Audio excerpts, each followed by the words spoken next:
Hello, I have with Zuaish Damush Araf Hussein, who is the Chief Executive Academia Institute here in Nottingham, and he's with us to talk about the basic beliefs of Islam. And well, Shadaf, can you tell us what the basic beliefs are?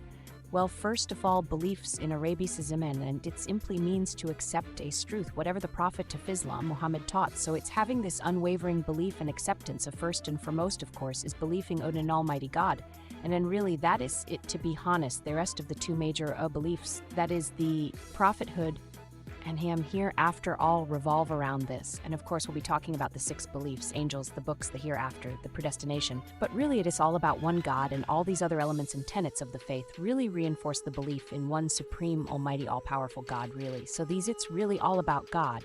And the six basic beliefs, so if we count them, let's see, there's God, it's angels, it's messengers, it's books, it's the last day, and it's predestination. They're all about God. Absolutely, I mean. If each as we will explore them later on, we will see that really they all come back to God. The angels, the books, it's all about God, communicating God, talking to his people.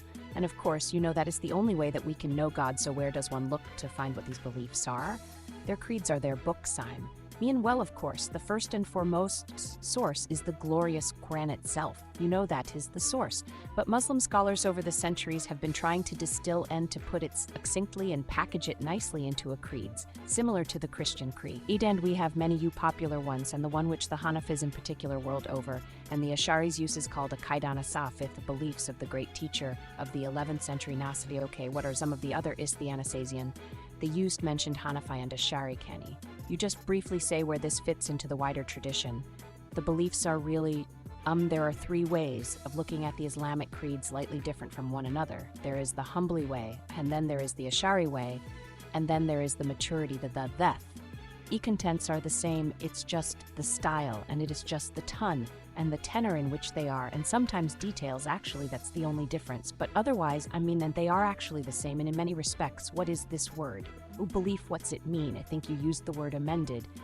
What do you mean by this? In a way, it's accepting God as the creator of the universe. It is some accepting that this is the reality, really. And it's actually, in many ways, we can compare it to a spectacle.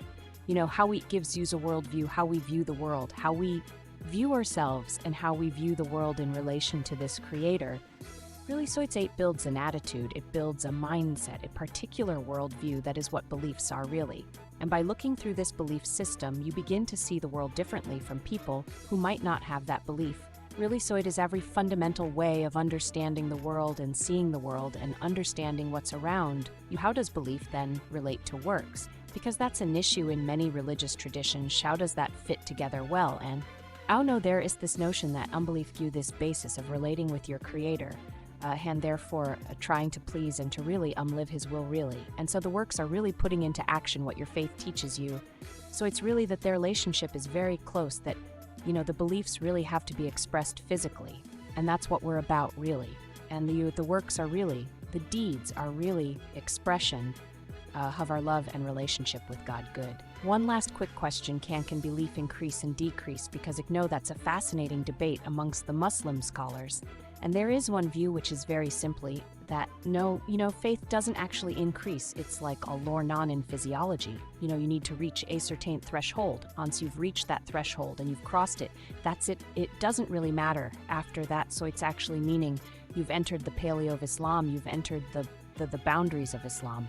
And that's it. But of course, there is the other view that no, faith keeps on increasing as your deeds, and then as your relationship and as your connection develops with the Almighty. Thank you, Mashara, for helping us understand about faith or belief. Use these two terms to translate the Arabic word iman. And now we move on to our additional videos. Thank you very much for being with us.